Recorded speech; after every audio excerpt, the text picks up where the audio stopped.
ఇప్పుడే ఒక న్యూస్ చూసిన టీవీలో. నేను ఏ రాజకీయ పార్టీకి సంబంధించిన దాన్ని కాదు. అక్క మాట్లాడుతుంది, కేసీఆర్ అన్న చీరలు పండగ 15 రోజులు ఉందనగానే ఇచ్చేది, ఇంతవరకు రేవంత్ రెడ్డి ఇంతవరకు ఒక్క చీర ఇస్తలేడు, మేము పండగకి ఏం కట్టుకోవాలి, స్టిచ్చింగ్ వేయించుకోవద్దా, మరి ఎవరు కట్టుతారో ఆ చీరలు ఇప్పటికి ఇవ్వకుంటే అని అన్నది.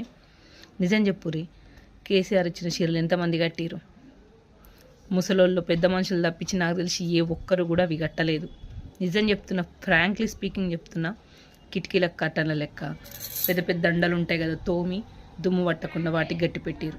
లేకుంటే కొంతమంది లాంగ్ ఫ్రాక్స్ కుట్టిస్తే వాటికి లైనింగ్ లెక్క వేసిరు. ఊళ్ళల్లో ఒరిగి కోసినాక మోపులు కట్టడానికి కూడా ఉపయోగించారు. అవునా కాదా?